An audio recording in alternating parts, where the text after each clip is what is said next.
Oui, le monde nous échappe par toutes ces nouveautés qui ne sont pas des nouveautés seulement technologiques, hein, mais par toutes ces transformations qui nous guettent, que ce soit les transformations climatiques, que ce soit les conflits qui naissent un peu partout dans le monde, mais dus à des pressions sociales insurmontables, si j'ose dire, des conflits de la pauvreté, des conflits de la faim, des conflits climatiques, les conflits dans lesquels la technologie arrive à toute vitesse et alors accélère l'ensauvagement du monde avec des techniques meurtrières. On l'a vu dans les guerres de l'Ukraine, on le voit aujourd'hui dans la guerre de Gaza, on le voit encore plus dans la guerre au Liban aujourd'hui.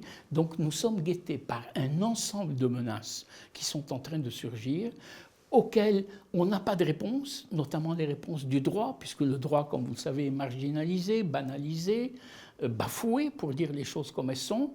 Et il faut prendre conscience qu'effectivement, on ne peut plus continuer comme ça. D'où véritablement la pertinence de la question que pose le Forum aujourd'hui et qui fait tout son intérêt. Je veux dire que la question va au-delà des termes journalistiques, académiques dans lesquels vous voulez les poser. Ce sont des questions existentielles.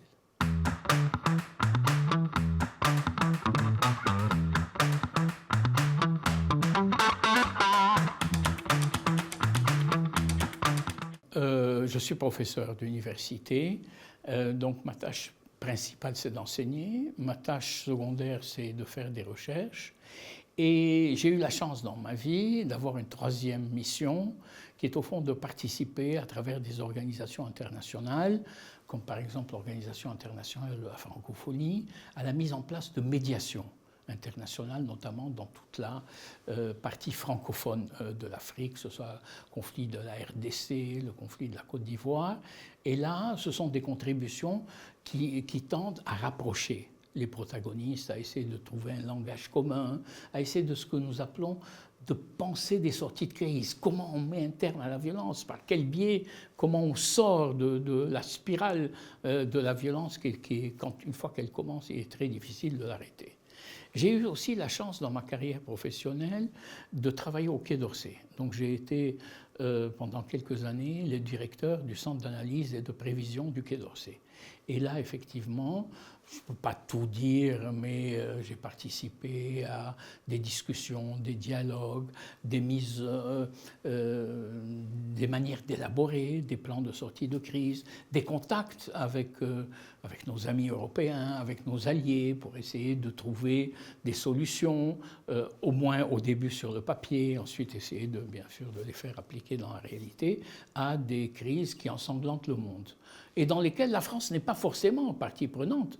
Mais comme la France est une puissance du Conseil de sécurité, elle a, si j'ose dire, son mot à dire sur tout ce qui présente une menace ou un danger pour la sécurité internationale, puisque c'est la fonction du Conseil de sécurité.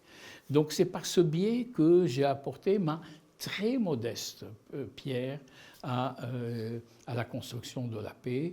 Et dans cette construction, il faut avoir véritablement beaucoup de patience, parce qu'on sait comment on commence une guerre, on sait quand on peut faire commencer une guerre, parce que les guerres commencent toujours par la volonté des hommes de faire la guerre, d'aller vers la guerre, mais on ne sait jamais comment elles finissent.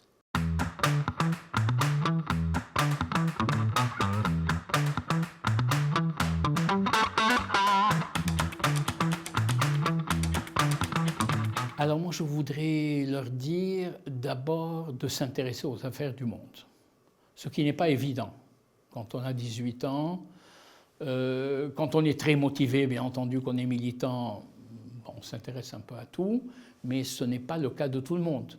Mais je m'adresse à madame, ou à mademoiselle ou à monsieur tout le monde, pour leur dire que les questions internationales sont des questions qui nous concernent directement.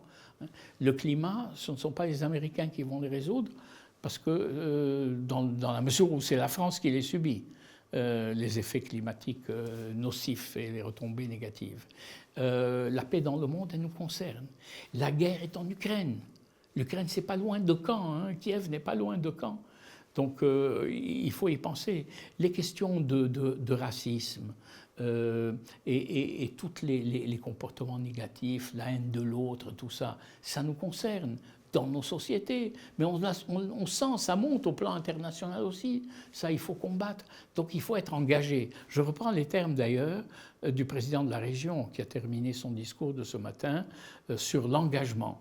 Et je pense qu'il s'adressait, oui, je suis même sûr, il s'adressait aux jeunes lycéens qui étaient là en leur disant, mais engagez-vous, bougez-vous sur le monde, sur les questions internationales, faites votre entrée dans le monde hein, par la grande porte qui est au fond les grandes questions qui se posent aujourd'hui, parce que ce sont les questions non seulement d'aujourd'hui mais de demain, mais demain ce sont eux qui seront aux commandes. Donc une sensibilité plus grande à ces questions dès à présent est extrêmement utile, et pour la France, et pour le rayonnement de la France dans le monde.